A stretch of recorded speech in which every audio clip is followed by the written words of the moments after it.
அரசியல் கட்சி நிகழ்வுகளில் உயிரிழப்பு நடைபெறும் வகையில் இழப்பீட்டை அரசு வழங்க வேண்டுமா? அசம்பாவிதங்களில் பலியானவர்களுக்கான இழப்பீட்டை அரசு வழங்க வேண்டுமா என்ன 2 வாரங்களில் பதிலளிக்க தமிழக அரசுக்கு சென்னை உயர்நீதிமன்றம் உத்தரவானது பிறப்பித்திருக்கிறது.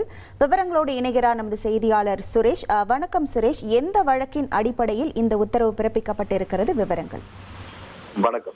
2023ஆம் ஆண்டு மிக்ஜாம் புயல் சென்னையில தாக்குதல் இருந்தது. இந்த தாக்கத்துல சென்னை நகரமாக முழுவதும் வெள்ளத்தால் பாதிக்கப்பட்டது. இப்படி வெள்ளத்தால் பாதிக்கப்பட்டவர்களுக்கு சென்னை ஆர்கே நகர் பகுதியில அதிமுக சார்பில் ஒரு நிவாரண உதவி வழங்கக்கூடிய ஒரு நிகழ்ச்சி நடைபெற்றது. இந்த நிகழ்ச்சியில கலந்துகிட்டு அதிமுக பொதுச் செயலாளர் எடப்பாடி பழனிசாமி நிவாரண உதவிகளை வழங்கினார். 2023 டிசம்பர் 9ஆம் தேதி நடந்த இந்த நிகழ்ச்சியில நிவாரண உதவி பெற சென்ற 14 வயது சிறுமி யுவஸ்ரீ கூட்ட நெரிசல்ல சிக்கி பலியானாங்க.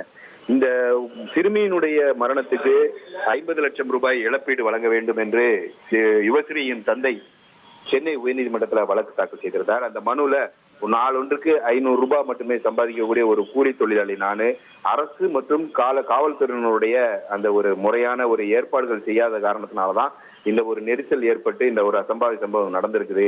அதனால அரசினுடைய அந்த அஜாக்கிரதை மற்றும் நிர்வாக குறைபாட்டில் ஏற்பட்ட இந்த சம்பவத்துக்கு தனக்கு மகளுக்கு அந்த மகளுடைய மரணத்துக்கு 50 லட்சம் ரூபாய் இழப்பீடு வழங்க வேண்டும் என்று அந்த மனுவில் அவர் கேட்டிருந்தாரு. இந்த வழக்கை விசாரித்த நீதிபதி முகமது சதீக் அரசியல் கட்சிகள் நடத்தக்கூடிய இந்த மாதிரியான நிகழ்ச்சிகளில் ஏற்படக்கூடிய அசம்பாவித சம்பவங்கள்ல பலியாகக்கூடியவர்களுக்கு அரசு இழப்பீட்டை வழங்க வேண்டுமா என்ற ஒரு கேள்வி எழுப்பி இது சம்பந்தமா 2 வாரங்கள்ல பதிலளிக்க வேண்டும் என்று அரசுக்கு உத்தரவிட்டிருக்கிறார். அது மட்டுமல்லாம இந்த வழக்கை பொறுத்த வரைக்கும் அதிமுகவும் எதிர்மனு தரப்புதாரராக சேர்க்கப்பட்டிருக்க காரணத்தினால அதிமுகவும் இந்த வழக்குல பதிலளிக்க வேண்டும் என்று உத்தரவிட்டு இந்த வழக்கினுடைய விசாரணையை 2 வாரங்களுக்கு தள்ளி வைத்திருக்கிறார். விவரங்களுக்கு நன்றி சுரேஷ். இனி செல்லும் இடமெல்லாம் செய்தி. தந்தி டிவியின் வாட்ஸ்அப் சேனலை ஃபாலோ பண்ணினா செல்ல இருக்கும் இடமெல்லாம் செய்தி. இதோ QR கோட் இப்பவே ஸ்கேன் பண்ணுங்க, ஃபாலோ பண்ணுங்க.